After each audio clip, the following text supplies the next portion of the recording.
Appreciate Jeff Kaufman reading for us, and I think you can just tell he's getting this Florida thing down right.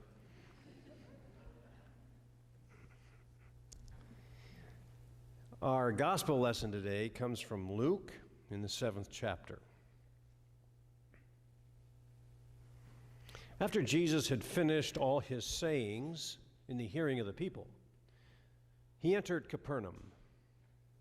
A centurion there had a slave whom he valued highly and who was ill and close to death. When he heard about Jesus, he sent some Jewish elders to him, asking him to come and heal his slave.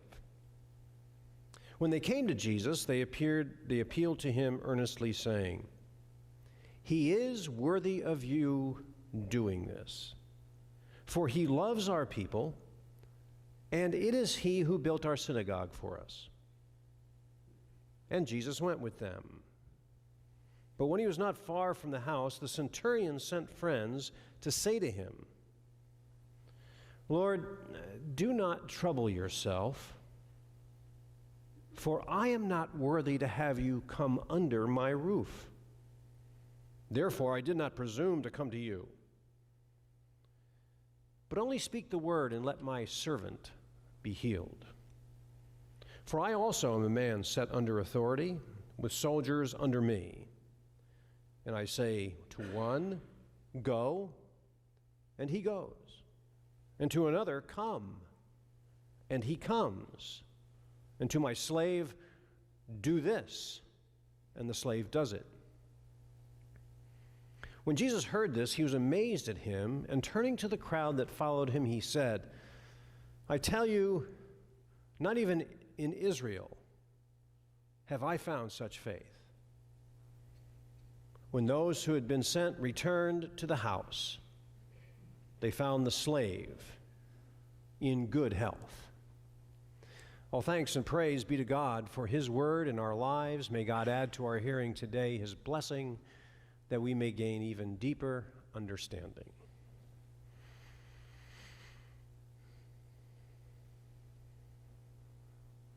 Back in 1985, in the spring, I was finishing my stint as a hospital chaplain in Wichita, Kansas. I'd already interviewed for a church and went up there and preached in front of the congregation, and they voted to have me come to be their pastor in far northern Minnesota. So I was going from Wichita to northern Minnesota, but I still had a few more weeks of my chaplaincy work, and then Ruth and I, with our new baby, were moving to northern Minnesota to take up the second church to which I was called as a pastor at the time. And just a few weeks before we were to leave, I get this phone call. And I answer it. And the person there on the phone says, "Hi, Pastor Jeff?" And I said, "Yes." And he said, "This is Al. You don't know me because I wasn't there in church on your big Sunday, but I'm a member of your church up here in Halleck, Minnesota." I said, "Well, great, Al. Good to talk with you." And he says, "Not only am I a member," he says, "but I'm the manager of the church softball team. And I hear you play." I said, "Yeah, Al, I play." And he said, "That's great." He said, "You'd be willing to play for our team this year?" I said, "I'd love to." And Al said, "Well, our first tournament is the weekend that you arrive, and so I want to sign you up for the tournament. We play Friday, Saturday, and Sunday." And I said, "Al, I'm not sure that particular time will work. It's my first weekend at the church. I think they've got things planned for me." He said, "Oh yeah, I forgot." So anyway, I got there and I started my ministry, and except for that weekend tournament, I started playing with the softball team. And I learned it was a good thing I played for the softball team, otherwise I would have never seen my parishioner Al. He wasn't much of a church goer. So I was his pastor on the ball field, but that's about it. Then we got through the summer and the softball season, and then I didn't see Al for a long stretch. But I get a call one day He said, "Pastor, this is Al. I need to talk to you. Can I come into your office?" I said, "Yeah, Al, come on in." So Al came into my office, and he sat down, and he told me something I already knew because other people had told me. He told me that he had served in Vietnam. And not only had he served in Vietnam, he proceeded to tell me some of the things he witnessed. And he was there at the winding down of the war, and you know what that was like. The whole thing was unraveling.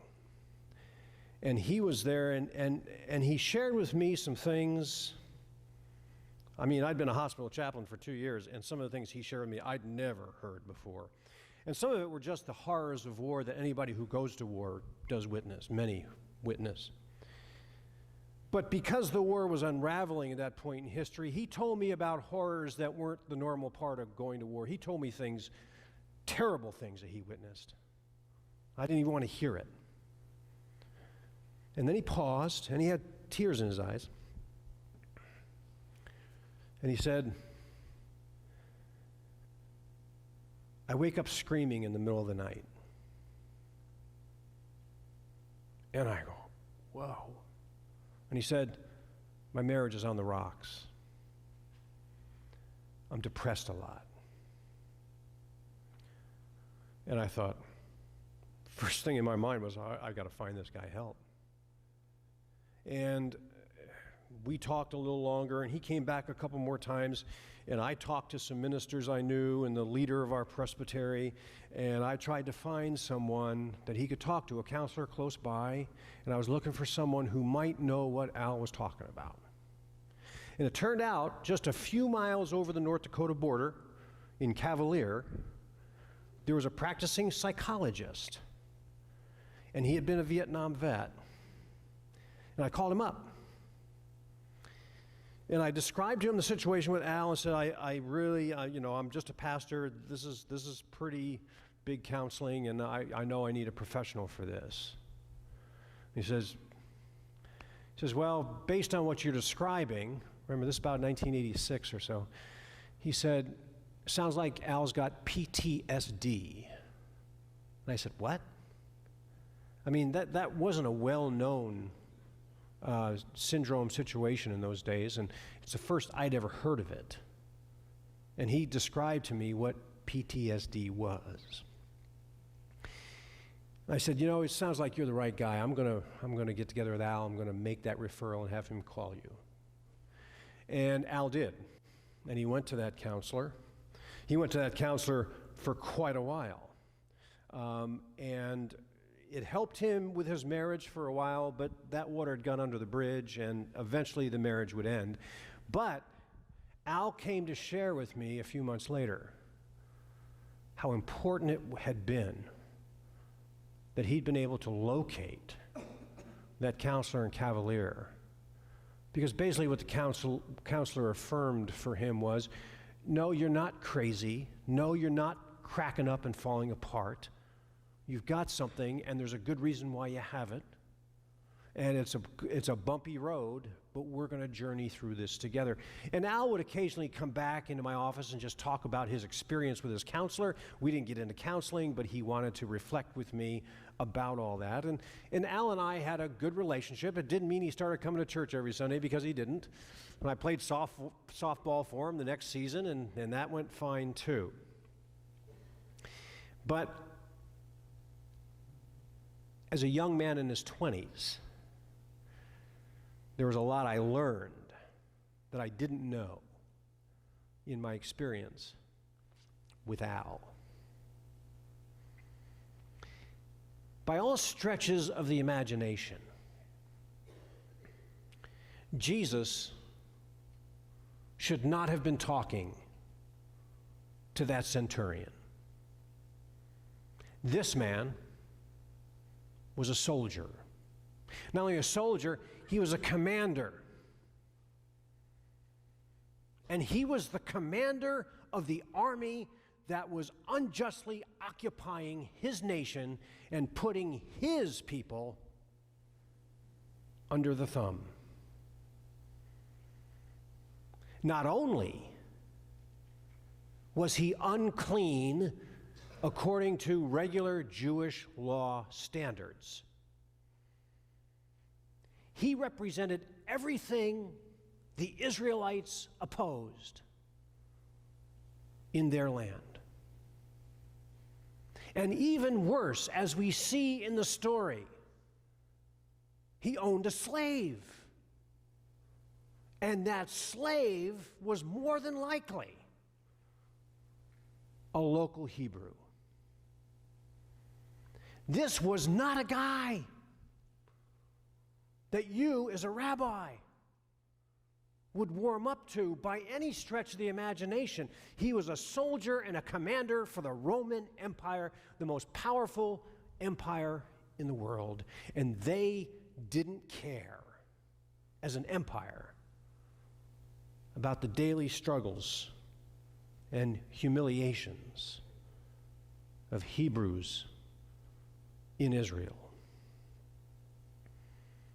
But Luke goes on to tell us that it was the local people, the local Hebrews, who went up to Jesus and said, "Help this guy. Help this guy. He's worthy. He may be in a role, but this man, he has a heart and he has a soul. He has taken care of us. He has protected us. He has even built our synagogue for us." And Jesus, he didn't listen to the authorities at the temple. He listened to the people. He listened to their hearts. He reached out. And he made a difference. I'm from a family where the men are famous for not going into military service. Except for one uncle, my mother's brother, who went into the Marines between Korea and Vietnam, relative peacetime. And my brother Bob, who went into the Navy, my younger brother Bob, who went into the Navy after Vietnam, was in the Navy for about 6 years until he got into a little trouble and they kicked him out. No man on either side of my family that I can think of ever served in a war, or for the most part, except for those two exceptions, were in the military. Now, my maternal grandfather was the director of civil defense in Glens Falls, New York during World War II, but that's about as close as it came. Then I married Ruth. And Ruth's dad, Neil, didn't finish high school and went to Europe as a medic and an assistant chaplain 40 days after D-Day, and was in Europe all that time until the war ended. Neil was in the field, bringing aid to soldiers in the middle of firefights. And he was also the assistant to the chaplain, so he didn't just bring physical aid to people in the battlefield. Neil would be with people, talking with them, helping them process the very kinds of things that Al had to process when he got home. Neil came home after the war, became a Presbyterian minister, became a Presbyterian counselor, one of the very first in the country, a counselor who won awards for the work that he did that was pioneer in those days. And in his retirement, when he lived near us in Minnesota, he used to go visit high school history classes, because one of the things that he had to do as a medic was when they liberated Buchenwald concentration camp, the medics had to go in and take care of the people who were still surviving. And he would go to high school history classes and tell those high school students what he saw with his own eyes. Powerful stories. And when I think of Memorial Day, I forever think of Neil Kuiper and what he did. He never carried a gun into battle, but he was in the middle of it. And he made a huge difference in the lives of God's children. So, a year or so after I had found Al, his counselor, and things were going well for him in that regard, the commander of the American Legion in Halleck came to my office. And he sat down and he said to me, "You know, I heard about how you helped Al get some help. And I was wondering if you would come and speak to our Memorial Day service this year out at the cemetery." Now, that wasn't something unusual to me. I was the only pastor in Dwight, Kansas when I started ministry, which meant I was the default guy. I had to go every year, and I did. So I knew what that was. But I said to him, "You know, I'm really honored you asked." I said, "But I think it's really important for you to know I've never served. There are other pastors in town who have." And he said, "Yeah, I know." He said, "You know, but you listen to Al, and you got him help. And I think that's important." And then he looked at me and he said, "I know you can't tell Al's story in public," he said, "but I just want you to know there's a number of guys in our Legion back from Vietnam who went through the same thing. And I think you got something you can say to them." So I went that year out to the cemetery and gave that speech. And I talked about grace. And I talked about acceptance. And I talked about honoring those who died by honoring those who served and are still struggling. Personally, it didn't feel like anything profound that I said.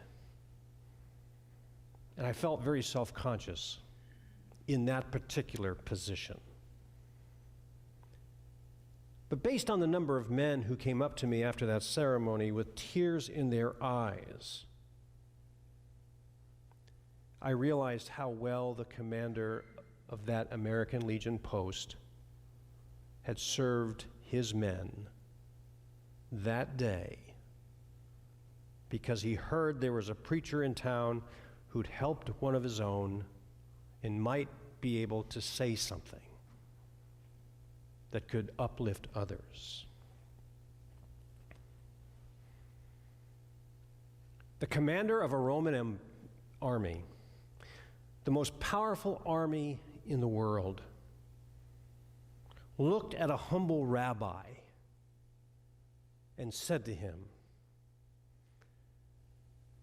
"I am not worthy for you to come here and hear my request face to face. But I know power, and I know that my power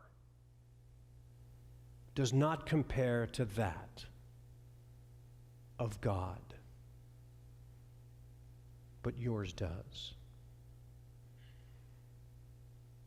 We live in a world today, we've always lived in a world like this. We live in a world today where we hear way too much about human power. It's nothing new. It's the way of life. The American Legion commander in Dwight, Kansas, years before, once told me